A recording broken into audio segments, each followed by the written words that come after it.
Hello दोस्तों। Exam preparation YouTube channel पे आपका स्वागत है। राजस्थान जीके की पिछली वीडियो के अंदर हमने राजस्थान हिस्ट्री की शुरुआत की थी, जिसके अंदर हमने इतिहास के जो शुरुआती बिंदु थे उनको हमने पढ़ा था और सभ्यता टॉपिक की शुरुआत की थी। और आज हम राजस्थान की एक सभ्यता है उसको हम पढ़ेंगे, जो है कालीबंगा सभ्यता।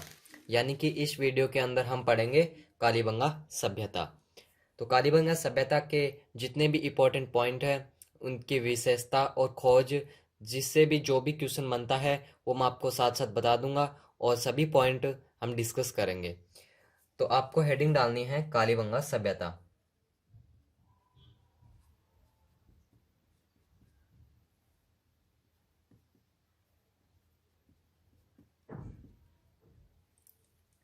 जो कालीबंगा सभ्यता है, सबसे पहले आपको जो भी सभ्यता है उनको ये पता होना चाहिए कि ये सभ्यता किस नदी के किनारे है। यानी आपको पता होना चाहिए कि कौन सी सभ्यता किस नदी के किनारे है। तो ये जो कालीबंगा सभ्यता है, यह है घग्गर नदी के किनारे।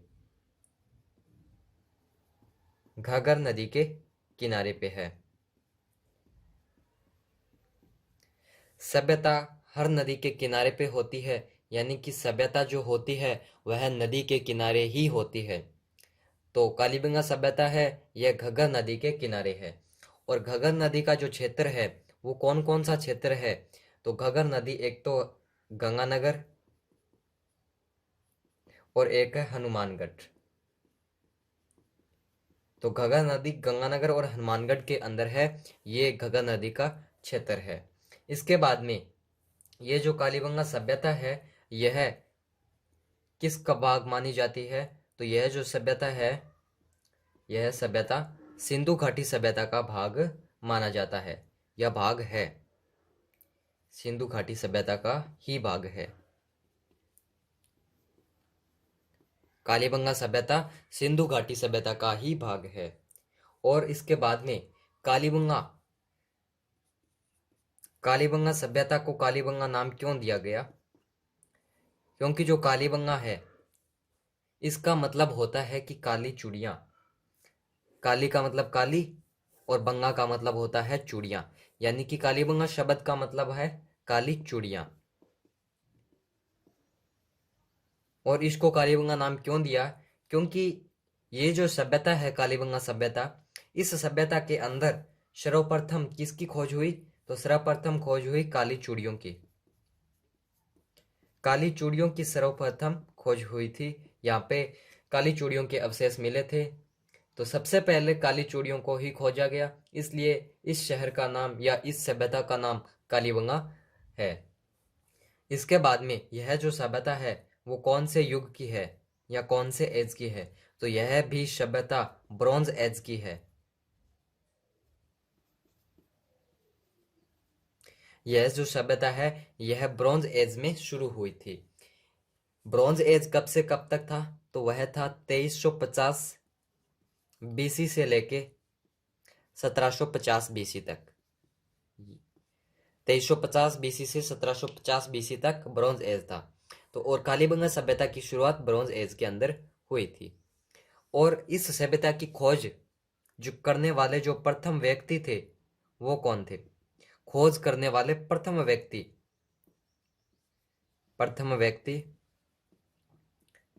वो थे टेशितोरी। टेशितोरी नाम का एक अंग्रेज था। इसने कालीबंगा सभ्यता की सबसे पहले खोज की थी। यानी कि कालीबंगा सभ्यता की जो खोज करने वाले प्रथम व्यक्ति थे वो थे टेशिटोरी, और यह अंग्रेज था। और इसकी वास्तविक खोज कब हुई? यह प्रथम व्यक्ति था, इसने पूर्ण तरीके से खोज नहीं की, इसलिए इसकी वास्तविक खोज यानी कि पूरे तरीके से खोज कब हुई? तो इसकी जो वास्तविक खोज है वह 1952 के अंदर हुई थी। कालीबंगा सभ्यता की वास्तविक खोज 1952 में हुई। और इसके वास्तविक खोजकर्ता जिन्होंने इस सभ्यता को पूर्ण तरीके से खोजा वो कौन थे? तो इसके वास्तविक खोजकर्ता कौन है? तो इसके वास्तविक खोजकर्ता है अमलानंद घोष।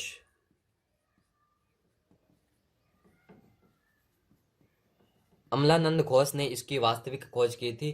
कब की थी? 1952 के अंदर।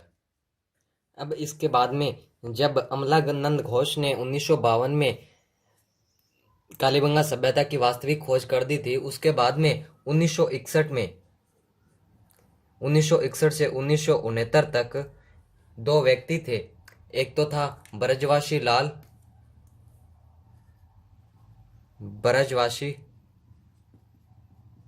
लाल और बी के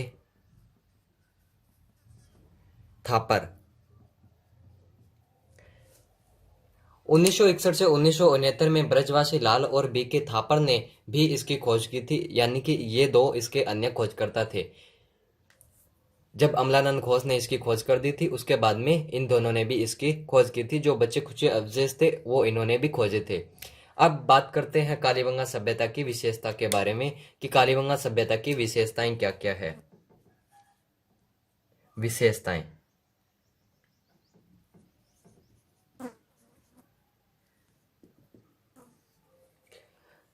तो कालीबंगा सभ्यता की सबसे पहली विशेषता यह है कि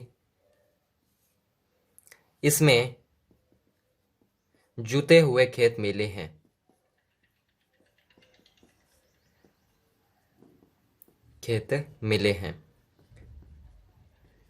जब इस सभ्यता में जुते हुए खेत मिले हैं तो इससे क्या अंदाजा लगाया गया?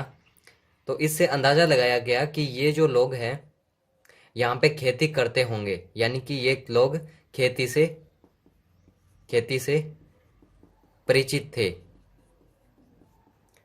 जब ये लोग खेती से परिचित थे तभी यहाँ पे जुते हुए खेत मिले हैं। और यहाँ पे क्या मिला है? तो यहाँ पे 2 बार जुते हुए खेत मिले हैं। 2 बार जुते हुए खेत मिले हैं। तो यहाँ पे 2 बार जुते हुए खेत मिले हैं, तो इससे क्या अंदाजा लगाया गया? तो इससे अंदाजा लगाया कि इन्हें 2 फसलों का ज्ञान था। 2 फसलों का ज्ञान था। 2 फसलों का ज्ञान था, तभी 2 बार जुते हुए खेत मिले हैं। तो 2 फसलों का ज्ञान था। कौन कौन सी फसलों का ज्ञान था? तो इन्हें गेहूं और जौ का उत्पादन करते थे, यानी कि इन्हें गेहूं और जौ का उत्पादन करने का पता था, या ये लोग गेहूं और जौ से परिचित थे। इसके बाद में जो जुताई की जाती थी वो किस प्रकार की जाती थी? तो जो जुताई थी वो समकोण पर की जाती थी। समकोण पर की जाती थी। समकोण पर किस प्रकार? पहले इस प्रकार, फिर इस प्रकार, यानी कि जुताई थी वो इस प्रकार की जाती थी। इसके बाद में जो जुताई की जाती थी वह किससे की जाती थी? जो जुताई है, जुताई लकड़ी के हल से की जाती थी। एक लकड़ी का हल होता था, उससे जुताई की जाती थी। इसके बाद में इसकी अगली जो विशेषता है, अगली विशेषता है कि यहां पर एक कंकाल मिला है। यहां पर एक कंकाल मिला है। तो इस कंकाल के अंदर क्या है? तो इस कंकाल के अंदर इसकी खोपड़ी है, इसमें 6 प्रकार के छिद्र मिले हैं। 6 प्रकार के छिद्र मिले हैं। इस कंकाल की खोपड़ी के अंदर 6 प्रकार के छिद्र मिले हैं। तो इन 6 प्रकार के जो छिद्र मिले हैं, इनसे क्या अंदाजा लगाया गया? तो इनसे अंदाजा लगाया गया कि ये जो लोग हैं वो शल्य चिकित्सा का भी ज्ञान रखते हैं, या फिर शल्य चिकित्सा से भी परिचित थे, या फिर ज्ञान भी था इनको। 6 प्रकार के छिद्र मिले हैं, तभी इन लोगों का शल्य चिकित्सा का ज्ञान है। इसके बाद में इसकी अगली विशेषता है कि यह एक नगरीय सभ्यता है। नगरीय सभ्यता है। अब यह नगरीय सभ्यता क्यों है? क्योंकि यहां पर ईंटों से बने घर मिले हैं। ईंटों से बने घर मिले हैं। और इस ईंट का, ये जो ईंट होती थी, इसका आकार किस प्रकार का होता था या कितना होता था? तो इसका आकार होता था 30x15x7.5 इस ईंट का आकार होता था। इस आकार की जो ईंट थी, इस आकार की जो ईंट थी उससे घर बने हुए मिले हैं। इसके बाद में यहाँ पर जो सड़कें हैं वो समकोण पर काटती है। समकोण पर काटती है। कौन काटती है? सड़कें। सड़कें जो है वो समकोण पे काटती है। इससे भी अंदाजा लगाया कि यह नगरीय सभ्यता थी। और यहाँ पे जो घर का मुख्य द्वार है, घर का मुख्य द्वार वह सड़क के पीछे की ओर खुलता है। सड़क के पीछे की ओर खुलता है। इसके बाद में इसकी अगली विशेषता है कि यहाँ सुरक्षा व्यवस्था के भी साक्ष्य मिले हैं। सुरक्षा व व्यवस्था के साक्ष्य मिले हैं। कैसे मिले हैं साक्ष्य? कि बिल्डिंग है, एक बिल्डिंग है और उसके आगे या फिर साइड में एक कमरा होता था। इस प्रकार एक बिल्डिंग है, इसके या तो आगे या फिर साइड में यहाँ पे एक कमरा होता था जो कि सुरक्षा गार्ड का होता था। तो इससे पता चलता है कि यहाँ पे सुरक्षा व्यवस्था भी होती थी। और किससे पता चला है सुरक्षा व्यवस्था का? तो और है उनसे टीलों पर दुर्ग मिले हैं। उनसे टीलों पर दुर्ग मिले हैं और ये जो दुर्ग होते थे वो 2 भागों में विभाजित होते थे। 2 भागों में विभाजित।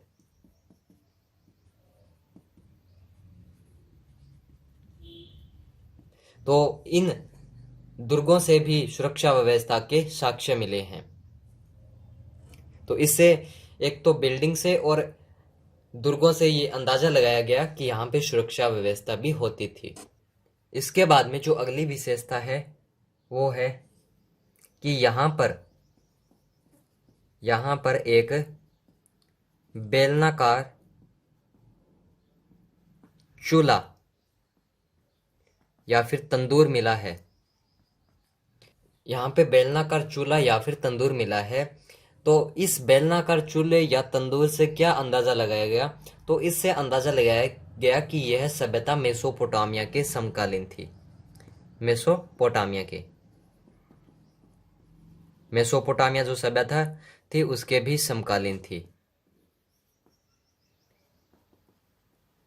क्योंकि मेसोपोटामिया की सभ्यता के अंदर भी चूल्हा और तंदूर मिले हैं। अब मैं आपको बताऊंगा कि जो कालीबंगा सभ्यता के जो लोग थे, कालीबंगा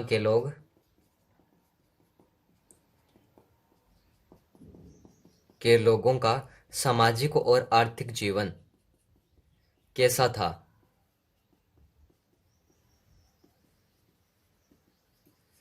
अब हम कालीबंगा के लोगों के सामाजिक और आर्थिक जीवन के बारे में पढ़ेंगे। तो सबसे पहला पॉइंट है इसके अंदर कि ये जो लोग थे ये अनाज का उत्पादन अत्यधिक करते थे। अनाज का उत्पादन ज्यादा करते थे। तो अनाज का उत्पादन ज्यादा करते थे तो इससे क्या अंदाजा लगाया गया? तो ज्यादा करते थे तो इससे अंदाजा लगाया गया कि ये लोग व्यापार भी करते होंगे। और व्यापार कहाँ से करते थे? तो जो लोथल बंदरगाह थे, ये जो लोग हैं वो लोथल बंदरगाह से व्यापार करते थे, क्योंकि नज़दीक के अंदर लोथल बंदरगाह है। तो ये लोग लोथल बंदरगाह से व्यापार करते थे। इसके बाद में अगला हमारा पॉइंट है नेक्स्ट, इनके मत्स्य कांटे प्लस में सब्जी और फल के साक्ष्य मिले हैं।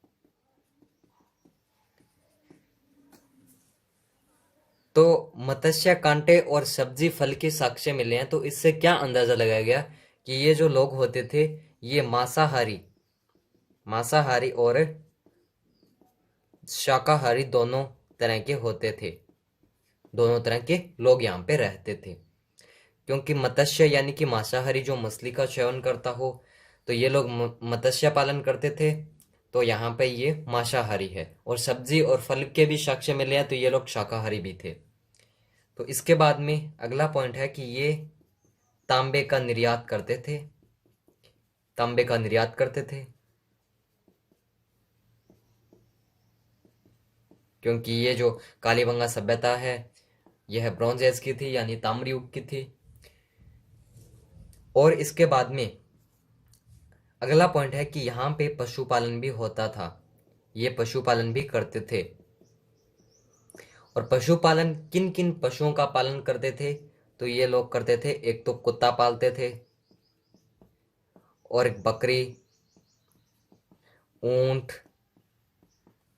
शुअर, बैल आदि का कंकाल मिला है। तो इससे पता चला है कि ये लोग पशुपालन करते थे। यहाँ पे कुत्ता, बकरी, ऊंट, शुअर और बैल का कंकाल मिला है, जिससे कि पशुपालन के बारे में पता लगा है। इसके बाद में ये लोग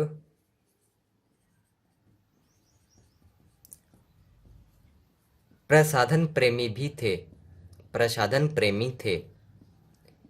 प्रसाधन प्रेमी का मतलब होता है कि श्रृंगार करना। ये लोग श्रृंगार करते थे। और किस किस चीज का श्रृंगार करते थे? तो श्रृंगार में एक तो आएगी चूड़ियाँ, ये चूड़ियाँ पहनते थे यानी महिलाएं। और गले के हार भी मिले हैं, गले के हार, अंगूठियाँ, और ताम्र दर्पण यानी तांबे के दर्पण मिले हैं, जिससे पता चला है इनके श्रृंगार करने के बारे में, यानी कि प्रसाधन प्रेमी के बारे में पता चला है। और इसके बाद में यहाँ पर उत्सव भी होते थे, यहाँ पर उत्सव भी होते थे, यहाँ पे उत्सव भी होते थे। और यहाँ पर मृदभांड, मोहरें भी मिली है। इससे क्या पता चलता है? तो इससे पता चलता है कि यहाँ पे शिल्पकार भी होते थे, शिल्पकार। यहाँ पे इनके शिल्पकार होने का भी पता चलता है, क्योंकि मर्दभान यानी कि मिट्टी के बर्तन, तो मिट्टी के बर्तन और मोहरें इनको जो बनाते हैं उनको शिल्पकार ही कहा जाता है। तो यहाँ पे शिल्पकार होने का भी पता चलता है। अब मैं आपको बताऊंगा कि जो कालीबंगा सभ्यता के लोग थे वो नष्ट कैसे हो गए, यानी कि लोगों के नष्ट होने का कारण क्या था, लोगों के नष्ट होने का कारण।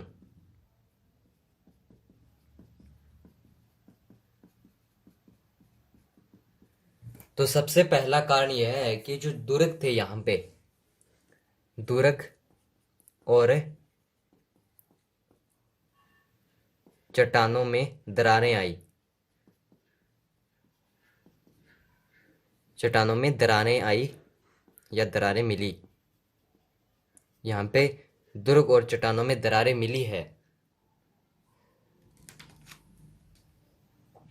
तो यहाँ पे दुर्ग और चट्टानों में दरारें मिली है, तो इससे क्या पता चलता है? तो दुर्ग और चट्टानों में दरारें मिलने से यह पता चलता है कि यहाँ पे बाढ़ या फिर भूकंप आया होगा, भूकंप आया होगा, जिससे यह सभ्यता पूरी तरह से नीचे दब गई। तो दुर्ग और चट्टानों में दरारें मिली है, तो इससे यही पता लगाया गया कि यहाँ पे बाढ़ या फिर भूकंप आया होगा, और इससे यह सभ्यता पूरी तरह से नीचे दब गई होगी। और मैं आपको बता देता हूँ कि जो भूकंप है उसके साक्ष्य सबसे पहले, भूकंप के सबसे पहले जो साक्ष्य है वो किस सभ्यता के अंदर मिले हैं? यह कालीबंगा सभ्यता के अंदर ही मिले हैं। इंपॉर्टेंट प्रश्न है कि भूकंप के साक्ष्य सबसे पहले किस सभ्यता के अंदर मिले हैं? तो वो है कालीबंगा सभ्यता के अंदर भूकंप के साक्ष्य। इसके बाद में और क्या हुआ इन लोगों के साथ? तो इन लोगों का सबसे प्रिय जानवर कुत्ता रहा होगा, सबसे प्रिय जानवर कुत्ता रहा होगा।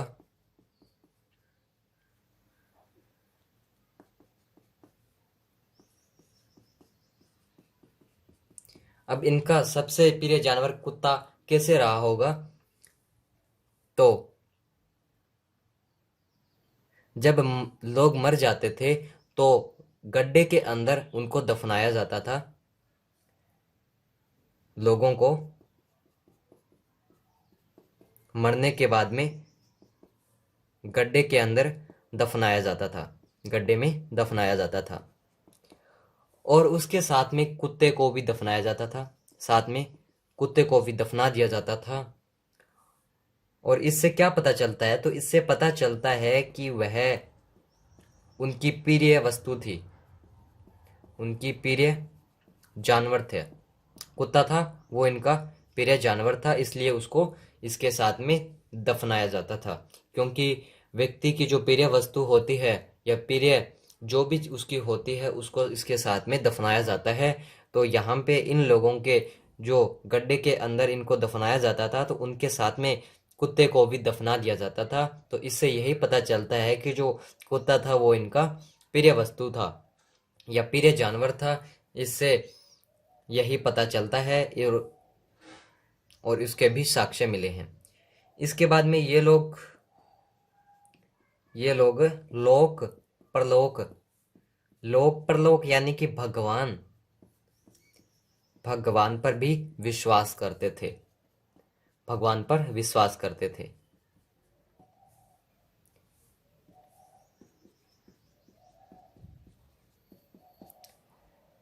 तो इस प्रकार आपकी जो कालीबंगा सभ्यता है वो फिनिश हो चुकी है। आज हमने कालीबंगा सभ्यता को पूर्ण तरीके से जो एग्जाम के अंदर क्वेश्चन पूछे जाते हैं उसकी दृष्टि से हमने इसको फिनिश कर दिया है। जो अगली सभ्यता होगी हमारी वो होगी आहड़ की सभ्यता, जो कि उदयपुर के अंदर है। तो कल की वीडियो के अंदर हम पढ़ेंगे आहड़ की सभ्यता। तो जिसको भी आहड़ की सभ्यता के अंदर पढ़ने में इंटरेस्ट हो तो वो कल की वीडियो जरूर देखना, क्योंकि हम कल की वीडियो के अंदर आहड़ की सभ्यता के बारे में पढ़ेंगे। तो कल की वीडियो देखना ना भूलिएगा।